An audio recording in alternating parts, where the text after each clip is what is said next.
ভাল পোৱাই আছিলে।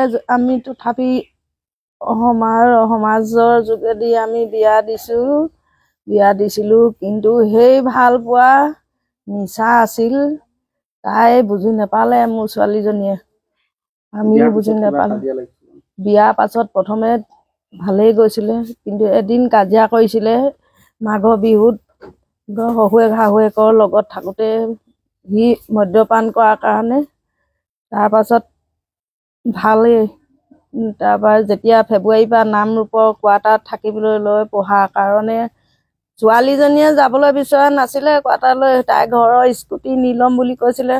শাহুৱেকেও স্কুটি এখন কিনাৰ কথা কৈছিলে। সি স্কুটিত যাব নালাগে বুলি ৰুম ল'বলৈ সিয়ে সিদ্ধান্ত কৰিছিলে। আৰু সেই ফেব্ৰুৱাৰী মাহৰ পৰা ৰুমত আছে, কোন তাৰিখৰ পৰা ৰুমত থকাৰ পৰা সিহঁতি এটা কথাত খুটুক খাটাক লাগিছে, তাৰ বেলেগ ছোৱালীৰ লগত সম্পৰ্ক আছে। এদিন মোক জনাইছিলে, মই কৈছোঁ তই দেখিছিলি নি? প্ৰথম দিনা তাই দেখা নাই, কিন্তু মোবাইল চুবলৈ নিদিয়ে, মোবাইলটো লুকুৱাই থয়, তেনেকৈ কৈছিলে। মই সন্দেহ কৰি পেলাই কাজিয়া নকৰিবি বুলি ক'লোঁ। তাৰপাছত এই কেইদিনমানৰ পাছত মোক আকৌ কৈছিলে, মা মই আজি এনেকৈ কাজিয়া কৰিছোঁ, লগৰ ছোৱালীজনীৰ ওচৰত আছোঁ, মই আজি মেছেজখিনি দেখিছোঁ, বেয়া মেছেজ কোনোবা ছোৱালীলৈ লিখিছে, মই পঢ়িছোঁ। আৰু মেছেজখিনি তাই মোবাইলত স্ক্ৰীনশ্বট মাৰি থৈছোঁ বুলি কৈছে।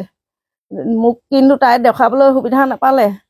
আৰু সেইদিনৰ পৰা মোক আকৌ খালি কোৱা নাই লাগি আছোঁ বুলি। তাই খালি কৈছিলে মই ঘৰত যাই দীঘলীয়াকৈ থাকিম এবাৰ দেই, এবাৰো থাকিবলৈ দীঘলীয়াকৈ পোৱা নাই। তাৰপৰা সিদিনা আহিব। পিছত ক'লে নহয়, বেলেগ গাড়ীটো যাব নালাগে কৈছে, নিজে থ'বলৈ তাৰ ডিউটি সময় নাই। ইলেকশ্যনৰ দিনাই সি ভোট দি পিনাই মোক লৈ যাব। মোৰ হ'ব তহঁতৰ সুবিধা। এনেকৈ আহিলে দুৰাতি থাকিলে যদিও সি এনি টাইম তাইৰ লগত থাকে। পাকঘৰলৈ গ'লেও যাব, শোৱাৰ ভিতৰত থাকিলেও যাব, সিও ওলাই নাযায়, তাইকো অকণো এৰি নিদিয়ে। তেনেকৈ ইমান বেছি কথা ক'বলৈ নাপালে তাই। খালি এটাই কথা, ডন হয় বুলি কৈছে। মাত্ৰ লোকৰ ছোৱালীৰ লগত তাৰ সম্পৰ্ক থকাৰ কাৰণে ডন হৈছে, এদিন হাত দাঙিছে, এনেকৈ কৈছে। অন্য কথা নহয়। খালি আৰু টকা পইচাৰ ক্ষেত্ৰত কৈছে, তাৰ দৰমহাবিলাক মাহটো যোৱা নমৰে, ক'ৰবাত ধাৰ মাৰে, সৰহভাগ পইচাই ধাৰ মাৰে। দৰমহাটো সোমোৱাৰ লগে লগে সি ধাৰ মাৰে। ক'ত ধাৰ মাৰে মই নাজানো। তাৰপৰা এদিন পিছত নতুনতে 3 মাহমানৰ পাছত কৈছে, কোনোবা ছোৱালী বোলে আগতে ভাল পোৱা লেট্ৰিন বাথৰুমলৈকে বনাই দিছিলে, সেইবোৰ ধাৰ মাৰে। এতিয়া তই আগতে নাজানিলি, শুন কৈছোঁ, তই কি কৰিবি? একো নহয় দিয়া, ধাৰবোৰ মাৰি থাকক আৰু সি এনেকৈ বুলি কৈছে। তাই ইনকম সেই বুলি ক'লে। তাৰপৰা কিন্তু তাইক টকা পইচাৰ অভাৱ দিয়া নাছিলে, তাইক চাগে মৰমৰ অভাৱ দিলে। আৰু সিহঁতি ডন লাগিছে মোক মই জনাত অকল লোকৰ ছোৱালীৰ লগত তাৰ সম্পৰ্ক থকাটোৱে।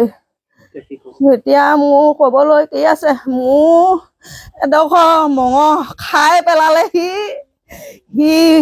সি উচিত শাস্তি পাওক। মোৰ বুকু জুই কৰা তাৰ মাক বাপেকে পাওক।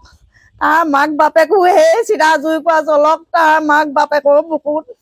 সি মোৰ ছোৱালীজনীক যেনেকৈ শেষ কৰিলে সিও শেষ হওক। তাক আইনে উচিত শাস্তি দিয়ক।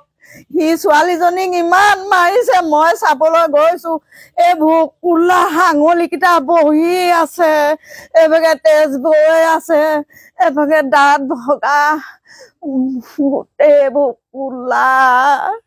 তাই কেতিয়াও নিজে তেনেকুৱা নাই কৰা, কেতিয়াও নাই কৰা। তাই কিমান নিষ্ঠুৰকে সি মাৰি পেলালে, ইমান নিষ্ঠুৰকে সি মাৰি পেলালে মোৰ।